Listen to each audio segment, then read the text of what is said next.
अस्सलाम वालेकुम जी। Cipher case के अंदर इमरान ख़ान साहब और शाह महमूद कुरैशी साहब के ऊपर फ़र्द जुर्म आयद कर दी गई है और इसके साथ साथ ही 27 अक्टूबर तक के लिए इस समाअत को मुलतवी करके 27 अक्टूबर को गवाहान को पेश करने के लिए कहा गया है, यानी गवाहान को तलब कर लिया गया है। आप ये ख़ुद अंदाज़ा लगाएं कि किस कदर 290 की स्पीड के साथ ये केस चल रहा है। और दूसरी जानब हाई कोर्ट के अंदर वो तमाम केसेस जो पीटीआई वकला की जानब से पेश किए गए हैं, जिसमें इमरान खान साहब का ये साइफ़र केस कालअदम करार देने के फ़ैसले के लिए पिटीशन दायर की हुई है, जिसमें ज़मानत की तारीखें लगी हुई हैं, वो सब के सब केसेस जो हैं वो उनके फ़ैसले किसी ऐसी जगह पर महफूज किए गए हैं जहाँ पर हवा भी नहीं जा सकती है। और इस तरफ जो केस है उसको 290 की स्पीड पर चलाया जा रहा है। जज अबुल हसनात साहब का ये कहना था कि मेरे बारे में ये जाना जाए कि मैं हुमायूं दिलावर नहीं हूँ। और सर आपका शुक्रिया, आपने ये साबित किया है कि आप हुमायूं दिलावर साहब नहीं हैं।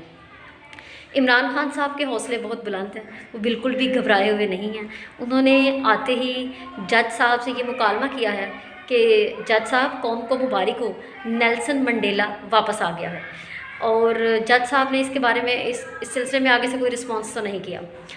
खैर दूसरी जानब जी, एक तरफ क्या है, नवाज़ शरीफ जो डील करके गया था और डील करके वापस आया है, जो मफरूर इश्तहारी मुजरिम है, जिसके सुप्रीम कोर्ट की जानिब से सर्टिफाइड चोर है, वो जो आज तक ये साबित नहीं कर सका कि उसने आमदन से ज़ायद असासाजात कैसे बनाए।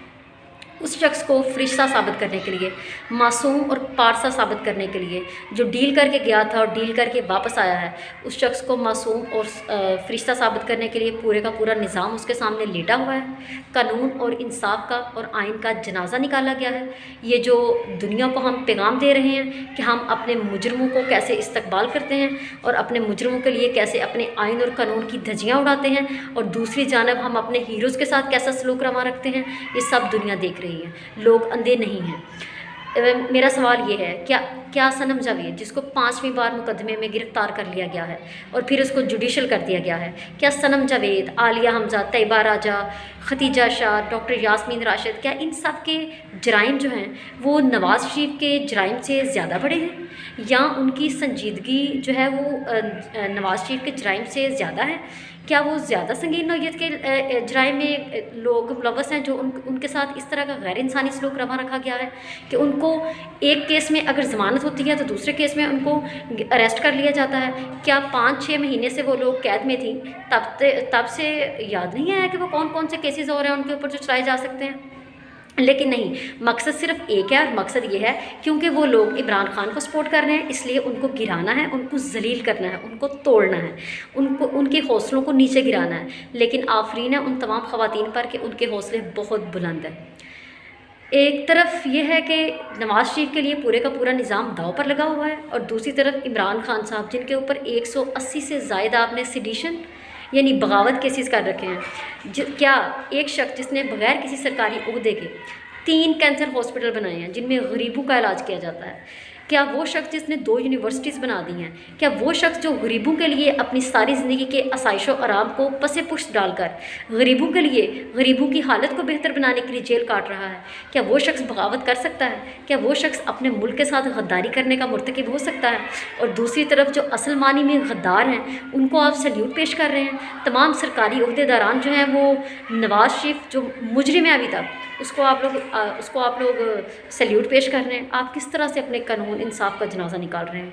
और जो आम लोग हैं वो वाकई में चिंटियाँ नहीं हैं। लोग ये सब देख रहे हैं, सब जानते हैं। मीनार पाकिस्तान के मुक़द्दस साये में खड़े होकर नवाज़ शरीफ ने अपनी सीवी पेश की है। बयानिया तो खैर कोई दिया नहीं है, लेकिन सीवी दे दी है कि जी मैंने ये किया है, मेरे ऊपर ये कुछ जो जुल्म है वो हो गया है, तो लिहाजा मुझे चौथी बार खुदा के वास्ते वज़ीर आज़म बना दिया जाए। और दूसरी जानब क्या है जी, पीटीआई की वर्कर कन्वेंशन के ऊपर धावा बोल दिया गया है।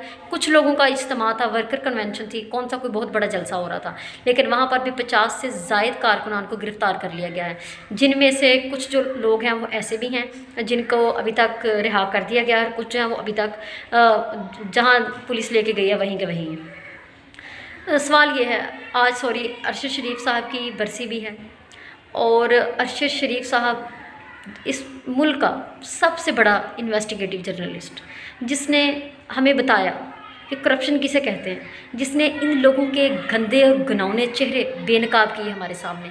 उस शख्स को किस तरह मुल्क बदर किया गया, फिर उसको दुबई में भी टिकने न दिया गया, फिर वहाँ से भी निकाला गया और उसको कीनिया में जाके कत्ल कर दिया गया। अल्लाह ताला उनकी मग़फ़िरत करे, उनके दर्जात बुलंद करे। मगर अरशद शरीफ साहब, हम शर्मिंदा हैं।